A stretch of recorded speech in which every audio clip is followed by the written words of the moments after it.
Here's a Bible phrase that says, if you walk on your gates, they will make room for you. They will make a place for you. Hi, my name is Abel, and in the last few days, we have been discussing the top secrets of achievers all over the world.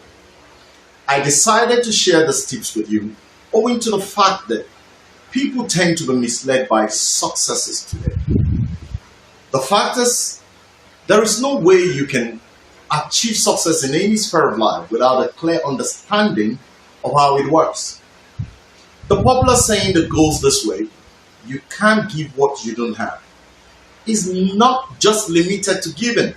There is more to it, and that is, you can't also receive what you are not prepared for.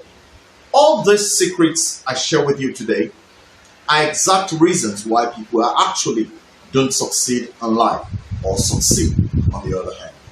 Now I want you to listen to me. When talking about successes, a lot of people most times tend to fix their minds on money. But it's beyond that.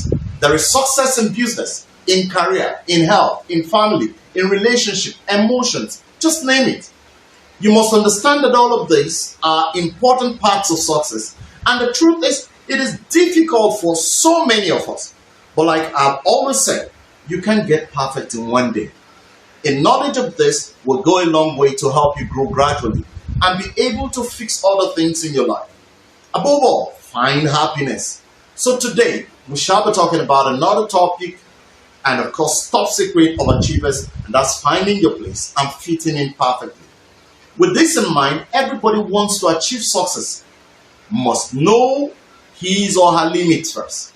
This is not to say you shouldn't do certain things, but for you to succeed easily, you must be able to identify where your strengths lie and stick with it, while others take over the other things to be done for you.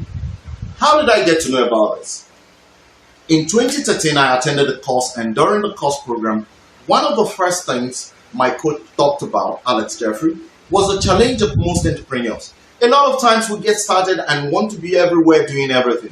The effect is usually disastrous because you get to produce less, your work slows down badly, soon enough you become so discouraged. What then should you do? He gave a clear example of how he gets to finish about 40 to 70 tasks within 8 hours of a day. And this is what he said about it. First, he will take a list of everything he wants to achieve in a day and then tick through all those ones he does easily and can do it without really stressing himself. The others are delegated to the experts. For example, he knows so well that he has the strength of creating contents for his blogs. But when it comes to designing the websites, uploading the contents, designing the pictures to use, running the video scripts, planning the office, and lots more, he was really bad at this stuff.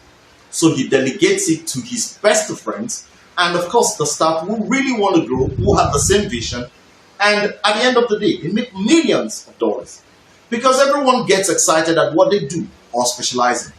Now, this is the problem most times. We hardly find those who are really committed to giving their time to such work. Even when you try to teach them, they would rather prefer to do something else. It's not their fault, I must say. They also have to fit in perfectly as well. So what top achievers do in this case is simply to ask them to part ways and seek for square pegs in square holes. For top achievers, they prefer to free themselves more by delegating. They do the only task that gets them excited. They give unexciting tasks to those who have the ability to do it with ease of mind. How do you find these people to come to your aid without paying so much for salaries? That's another way these achievers save money. And I'm going to show you. There are so many platforms today online. Fiverr is one of them. Airlines is one of them. Upwork and the likes. They are just so numerous. They will help to solve these problems. Don't do the things that get you worked up and become unhappy. I know that a lot of us have been victims of these challenges, and we must begin to learn the right things. Now, in closing, what is that exact thing you do in pursuit of your ultimate success? What are the various skills required to execute them? How many do you have? How many do you need helping? Now, once you have this information handy, go all out in search of the experts that can help you get these things done and partner with them. Always ensure that the exact description of work that you want them done to do be communicated to them, and see how you grow in pursuit of your ultimate goals. Thanks for watching. I'll see you in the next episode. Bye for now.